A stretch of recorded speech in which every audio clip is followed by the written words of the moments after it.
झुम गिरे सावन, सुलग सुलग जाए मन। दोस्तों, एक दौर ऐसा भी आया जहां से बड़े पर्दे पर बड़ी बड़ी हीरोइन छा जाने लगी।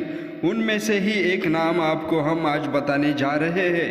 अपने ज़माने की मशहूर अभिनेत्री मौसमी चटर्जी किसी पहचान की मोहताज नहीं है। उन्होंने न सिर्फ अपने अभिनय के दम पर नाम कमाया, बल्कि अपनी खूबसूरती से भी दर्शकों के दिलों पर राज भी किया। मौसमी चटर्जी ने अपने करियर में कई बड़े सुपरस्टार्स के साथ काम किया। अपने फिल्मी करियर के अलावा मौसमी अपने निजी जिंदगी की वजह से भी चर्चा में रह चुकी है।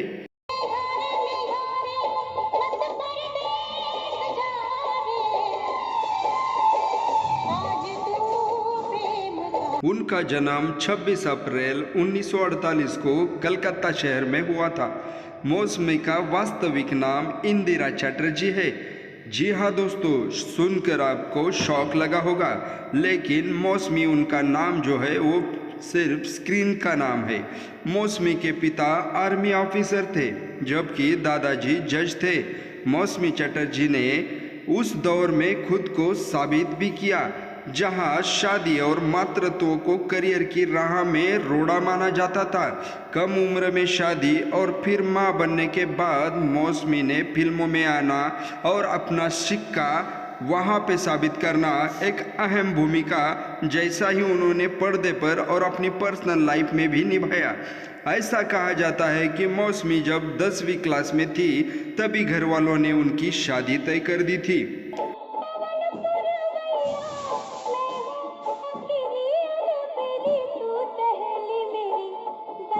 मौसमी ने शादी के बाद अपनी फिल्मी पारी शुरू की और अपने पारी शुरू करने के बाद उन्होंने अपना जो स्ट्राइक रेट रखा वो भी बहुत ही ज़बरदस्त रखा था। 1967 में आई फिल्म बालिका वधू से फिल्मी दुनिया में कदम रखने वाली मौसमी की शादी इतनी जल्दी कैसे हुई, इसके जो वजह थी दोस्तों वो एक अलग ही वजह थी। दोस्तों, रिपोर्ट्स के मुताबिक मौसमी के परिवार की एक बुजुर्ग सदस्य थी जो काफ़ी बीमार चल रही थी।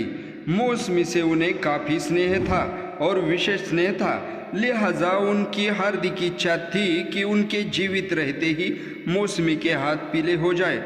और दोस्तों, उसी खुशी के लिए मौसमी जी की शादी कम उम्र में ही हो गई। परिवार की उन सदस्य की अंतिम इच्छा पूरी करने के लिए मौसमी जी भी राजी हो गई।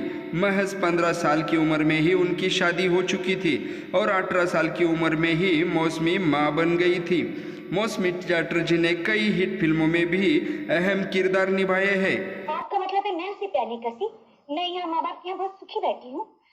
कोई भी पत्नी पति का घर छोड़कर खुश नहीं रह सकती। मैं कितनी दुखी हूँ सिर्फ नहीं जानती हूँ। दोस्तों, एक बहुत बड़ी फिल्म आई थी जिसका नाम था रोटी कपड़ा और मकान। उसमें उन्होंने अपने अभिनय से दर्शकों के दिलों पर भी छाप छोड़ी थी और दोस्तों, इस फिल्म ने ही उन्हें रातों रात स्टारडम भी दिला दिया था और उनके किरदार की वाह भी हुई थी।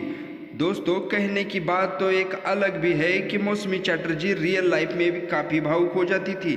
किसी सीन में अगर उन्हें रोने की एक्टिंग करनी हो तो उन्हें ग्लिसरीन की ज़रूरत भी नहीं पड़ती थी। वो इतनी भावुक थी कि वो रोने वाला सीन बिना ग्लिसरीन के ही कर देती थी। दोस्तों, जी हाँ, आपने सही ही सुना, क्योंकि मौसमी चटर्जी कई बार इमोशनल सीन्स में सचमुच ही भावुक हो जाती थी। क्या आप चेतन को एक शरीफ और खानदानी लड़का नहीं समझते? क्या आप उस जवानी और रोने लगती थी। बात करें मौसमी के पर्सनल लाइफ की तो मौसमी ने 2 बेटियों पायल और मेघा को जन्म दिया। एक लंबी बीमारी के चलते पायल का आज से कुछ सालों पहले ही निधन हो गया था। बेटी के निधन के बाद वो काफ़ी दुखी हो गई थी और अब तक उभर नहीं पाई, ऐसा उन्होंने कई बार इंटरव्यू में अपने बताया भी है। अगर हम बात करें उनके कई प्रमुख फिल्मों के बारे में तो उनमें से आनंद, अनुभव, बावर्ची, अभिमान, छुपके छुपके, मुसाफिर, जूली, स्वामी और उन्हें बुलंदी पर पहुंचाने वाली फिल्म जिसका नाम है रोटी कपड़ा और मकान, जो 1974 में आई थी। अगर उन्हें कुछ पुरस्कार के बारे में बात करेंगे तो फिल्म फेयर सर्वश्रेष्ठ अभिनेत्री पुरस्कार जो उन्हें मिला था अनुभव फिल्म के लिए, जो 1972 में आई थी। फिल्म फेयर सर्वश्रेष्ठ सहायक अभिनेत्री का पुरस्कार उन्हें 1975 में जिस फिल्म के लिए मिला था उसका नाम था चुपके चुपके। और फिर और एक पुरस्कार भी उन्हें मिला जिसका नाम था बंगाल फिल्म जर्नलिस्ट एसोसिएशन सर्वश्रेष्ठ अभिनेत्री पुरस्कार 1972 अनुभव फिल्म के लिए ही उन्हें दिलाया गया था। ये सुनकर उसका मुंह देखने लायक हो गए थे डैडी। आंखें फैल गई थी, मुंह खुल गया था। आई हूँ।